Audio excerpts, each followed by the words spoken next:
CPIM ദേശീയ general secretary സഖാവ് MA baby ഇപ്പോൾ കൊൽക്കത്തയിൽ നിന്ന് 24-നൊപ്പം ചേരുകയാണ്. ഇന്നിപ്പോൾ തെരഞ്ഞെടുപ്പ് പ്രചാരണമാണ്. പക്ഷേ കേരളത്തിൽ ഒരു നടുക്കുന്ന ദുരന്തം നടന്ന് പിറ്റേന്നാണ് ഇന്ന്. ആ ദുരന്തത്തെക്കുറിച്ച് വല്ലാത്ത ദുഃഖവും വേദനയും സൃഷ്ടിക്കുന്ന ഒരു സംഭവമാണ് തൃശ്ശൂർ പൂരത്തിൻ്റെ തയ്യാറെടുപ്പുകൾക്കിടയ്ക്ക് സംഭവിച്ചിരിക്കുന്നത്. കേരളത്തിൻ്റെ ലോകമറിയുന്ന വലിയൊരു ആഘോഷമാണ് തൃശ്ശൂർ പൂരം. ആ തൃശ്ശൂർ പൂരവുമായി ബന്ധപ്പെട്ട് ഇപ്പോൾ ഉണ്ടായിരിക്കുന്ന ഈ ദുരന്തം മറ്റ് ചില ദുരന്തങ്ങളുടെ പശ്ചാത്തലത്തിലാണ് നടക്കുന്നത്.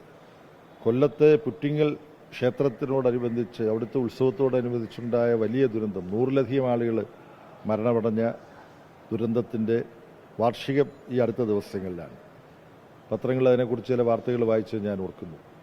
അന്ന് ആ സംഭവസ്ഥലം സന്ദർശിക്കാൻ പാർട്ടി പ്രതിനിധികൾ എന്നുള്ള തരത്തിൽ ഞങ്ങളെല്ലാം പുറ്റിങ്ങൽ പോയിരുന്നതാണ്. ഇപ്പോൾ തമിഴ്നാട്ടിൽ തെരഞ്ഞെടുപ്പ് പ്രചരണത്തിന് കഴിഞ്ഞ ദിവസമാണ് അവസാനം ശ്രീ പത്മനാഭപുരത്തെ കന്യാകുമാരി ജില്ലയിലെ പരിപാടിക്ക് പോകുന്നത്. അപ്പം അവിടെയും അവിടുന്ന് കുറച്ച് ദൂരം മാത്രമുള്ള വിരുദനഗറിൽ നടന്ന ദുരന്തം പടക്ക നിർമ്മാണശാലയിലുണ്ടായ പൊട്ടിത്തെറിയിലാണ് ഒരുപാട് ദാരുണമായ മരണങ്ങളുണ്ടായത്. അതുപോലെ തന്നെ പാൽഘറിൽ മഹാരാഷ്ട്രയിൽ അവിടെയും ഇതുപോലെ ദുരന്തമുണ്ടായിരുന്നു.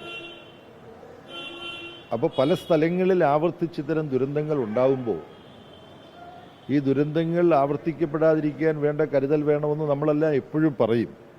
പക്ഷേ യഥാർത്ഥത്തിൽ ആ കരുതലുകൾ നമുക്ക് നിയമങ്ങളായും നിയന്ത്രണങ്ങളായും കൊണ്ടുവരാൻ പറ്റുന്നുണ്ടോ എന്നുള്ള ചോദ്യം നമ്മളെ തുറച്ചു നോക്കുകയാണ്. അതിൽ ഇനി കുറ്റം അങ്ങോട്ടും ഇങ്ങോട്ടും ആരോപിച്ചിട്ട് കാര്യമില്ല. നമ്മൾ കൂട്ടായിട്ട് ഇതിന് ഉത്തരവാദികളാണ്. മേലിൽ ഇത്തരത്തിലുള്ള ദുരന്തങ്ങൾ ഉണ്ടാകാതിരിക്കാൻ വേണ്ട നിയന്ത്രണങ്ങൾ എന്താണ് എന്നുള്ളത് ഗൗരവമായി എല്ലാ രാഷ്ട്രീയ പാർട്ടികളുമായും ജനപ്രതിനിധികളുമായും ദുരന്തം തടയാൻ വേണ്ടി പ്രത്യേക ശാസ്ത്രീയമായ പരിശീലനം സിദ്ധിച്ചിട്ടുള്ള വിദഗ്ധന്മാരുണ്ട്. അവരുമായിട്ടെല്ലാം ചർച്ച ചെയ്യണം. വളരെ പണ്ട് ശ്രീനാരായണ ഗുരു പറഞ്ഞതായി കേട്ടിട്ടുള്ളത് കരിയും വേണ്ട കരിമരുന്നും വേണ്ട ഉത്സവങ്ങൾക്ക് എന്നാണ്. അദ്ദേഹം പലതും മഹത്തായ കാര്യങ്ങൾ പറഞ്ഞിട്ടുണ്ട്. അമ്പലങ്ങൾ ആവശ്യത്തിനുണ്ടായിക്കഴിഞ്ഞു, ഇനി വേണ്ടത് വിദ്യാഭ്യാസ സ്ഥാപനങ്ങളാണ് എന്ന് അദ്ദേഹം പറഞ്ഞു. അമ്പലങ്ങൾ വേണ്ടെന്ന് അദ്ദേഹം പറഞ്ഞില്ല. അമ്പലങ്ങൾക്ക് തീ കൊടുക്കണമെന്ന് വിറ്റിഭട്ടതിരാപ്പാടിനെപ്പോലുള്ളവർ പറഞ്ഞിട്ടുണ്ട്. നമ്മൾ കൽക്കട്ടയിലാണ് ഇരിക്കുന്നത്. രവീന്ദ്രനാഥ ടാഗോർ പറഞ്ഞിട്ടുള്ളത് ആരാധനാലയങ്ങളെന്ന് പറയുന്നത് മനുഷ്യൻ പണിയെടുക്കുന്ന ഇടങ്ങളാണ്. കൃഷിക്കാർ, മനുഷ്യന് ഭക്ഷിക്കാൻ വേണ്ടതെല്ലാം കൃഷിക്കാരാണ് ഉണ്ടാക്കുന്നത്. ഇത് ശ്രീനാരായണ ഗുരുസ്വാമി പറഞ്ഞിട്ടുണ്ട്. അന്നവസ്ത്രാദി മുട്ടാതെ തന്നു രക്ഷിച്ചു ഞങ്ങളെ ധന്യയാക്കുന്ന നീ ഒന്ന് തന്നെ ഞങ്ങൾക്ക് തമ്പുരാൻ. അന്നവും വസ്ത്രവും തരുന്ന ആരാണോ അയാളാണ് ദൈവം എന്ന് പറഞ്ഞാൽ, വസ്ത്രം തുന്നാൻ തൊഴിലാളി വേണം, അന്നം തരാൻ കർഷകരും കർഷക തൊഴിലാളികളും വേണം. അപ്പോൾ ശ്രീനാരായണ ഗുരുവിൻ്റെ ദൃഷ്ടിയിൽ ദൈവമെന്ന് പറഞ്ഞാൽ ദൈവത്തിനൊരു പ്രതിരൂപം ഇതാണ്. അപ്പം ക്ഷേത്രങ്ങളും ആരാധനാലയങ്ങളും ഇപ്പോൾ ഉണ്ട്. അവിടെ പോകാൻ താല്പര്യമുള്ളവർക്കെല്ലാം അവിടെ പോകാൻ കഴിയണം, അതിനുള്ള സൗകര്യം ഉണ്ടാക്കണം. പക്ഷേ ഈ ആരാധനാലയങ്ങളോടനുബന്ധിച്ച് നടക്കുന്ന ആഘോഷങ്ങളും ഉത്സവങ്ങളും ദുരന്തങ്ങളായി കലാശിക്കാതിരിക്കാൻ വേണ്ടിയിട്ടുള്ള നിയന്ത്രണം അത്യാവശ്യമാണ്. അത് നമ്മൾ കൂട്ടായിട്ടിരുന്ന് ആലോചിക്കണം. ഈ ആനയൊക്കെ കാട്ടിൽ ജീവിക്കേണ്ട ആനകളെ ഇങ്ങനെ നമ്മളിവിടെ കൊണ്ടുവന്ന് മനുഷ്യൻ്റെ അടിമകളാക്കി നമ്മുടെ സഖ്യൻ്റെ മകനെന്നുള്ള വൈലോപ്പിള്ളിയുടെ കവിത പെട്ടെന്ന് ഓർമ്മ വരികയാണ്. അപ്പോൾ വലിയ പ്രകൃതിവിരുദ്ധമായ ദ്രോഹമാണ്. എല്ലാ ജീവികൾക്കും സ്വതന്ത്രരായി ജീവിക്കാനുള്ള അവകാശമുണ്ട്.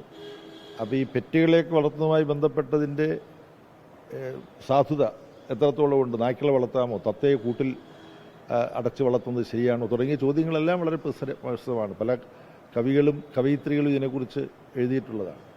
അപ്പോൾ എന്തായാലും ഈ ദുരന്തം നമ്മളെ ഗൗരവമായി ഇത്തരം കാര്യങ്ങളെക്കുറിച്ച്, ഉത്സവങ്ങൾ എത്രത്തോളം ആഘോഷമാകാം, എത്രത്തോളം വെടിപടക്കങ്ങളാകാം, അത് മനുഷ്യജീവൻ എടുക്കാത്ത വിധത്തിൽ എങ്ങനെ ക്രമീകരിക്കാൻ പറ്റും തുടങ്ങിയ കാര്യങ്ങൾ വളരെ ഗൗരവമായിട്ട് നമ്മൾ ആലോചിച്ച് ചില കൃത്യമായ തീരുമാനങ്ങൾ എടുക്കേണ്ടതുണ്ട്.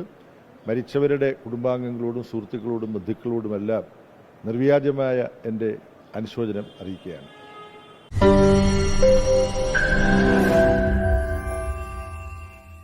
ലോകത്തെവിടെയായാലും ഏത് സമയത്തും 24 വാർത്തകളും ഓഗ്മെന്റഡ് റിയാലിറ്റി പാക്കേജുകളും എക്സ്പ്ലെയിനറുകളും വിശദമായി കാണാൻ ഞങ്ങളുടെ യൂട്യൂബ് ചാനൽ നിങ്ങൾക്ക് സബ്സ്ക്രൈബ് ചെയ്യാം.